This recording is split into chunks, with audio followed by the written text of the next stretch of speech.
You know how many Christians are leaving the church right now because they can tell that it's broken? A lot of them. I'm one of them, and I was a pastor. Do you know what your greatest problem is?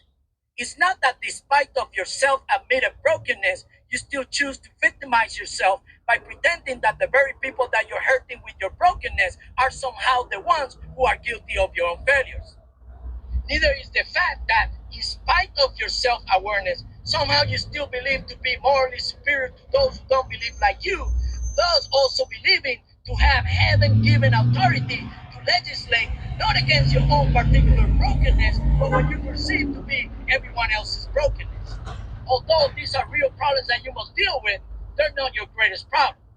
Your greatest problem is that your brokenness is leading you into hating and fighting your perceived enemies rather than to love them like your Jesus commanded you to do. That's why people are leaving your churches. Wake the hell up. Well, damn. Let's talk about this. You know, one of your non-canonized books, The Gospel of Thomas, it says that the dog sits at the trough and does not allow the cattle to eat, nor does the dog eat.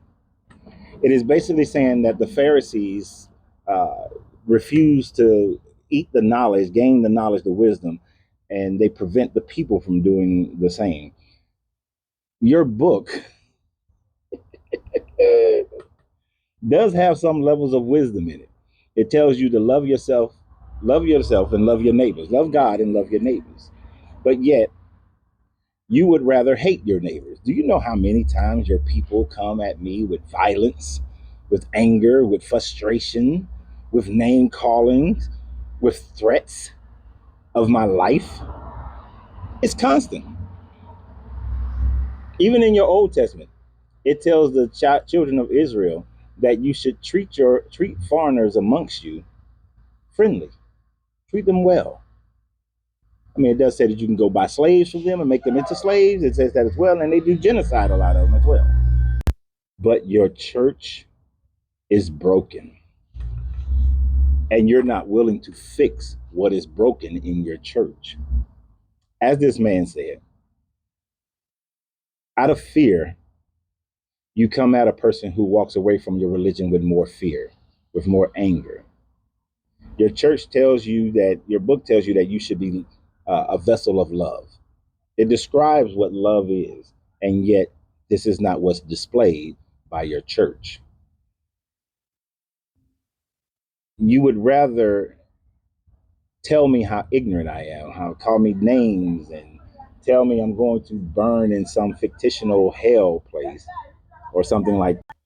Your book takes groups and picks out groups in its history, people of color, people who you deem as heresy, witches, warlocks, people who participate in other religions, people who question the normal gender profile, the LGBTQ group, and you isolate them and you cast them aside and you tell them how they're going to go to hell, and you tell them how they are not worthy of your kingdom,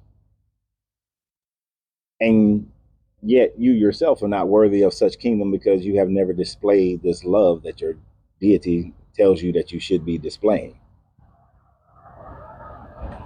But how could you?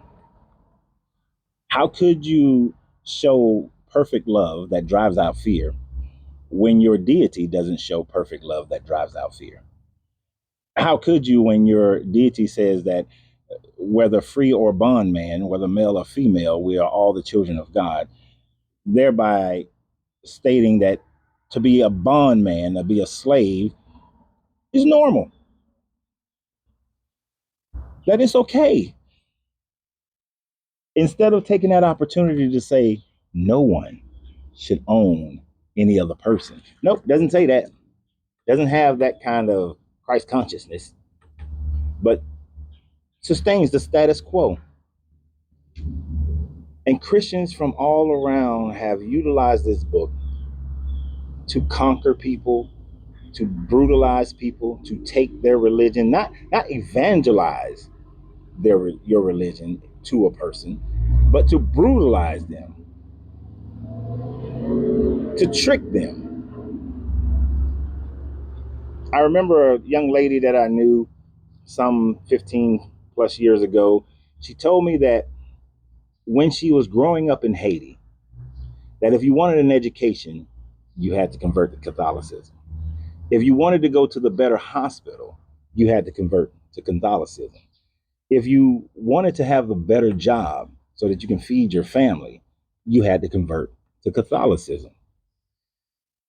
It is not the same of holding a person to a gun or a spear or a knife or a whip, but it might as well be, because you're telling a person, if you want life, if you want liberty, if you want the pursuit of happiness, if you want to eat, then you have to convert to my religion first, and then we can provide you those things. Tell me again how this is a religion of love. Tell me again how these are not broken people. Tell me again how these people are not following a broken God, a God filled with anger and jealousy and envy. So always remember, you have to free yourself to be yourself, because your greatness is non-negotiable. Good journey, good vibration.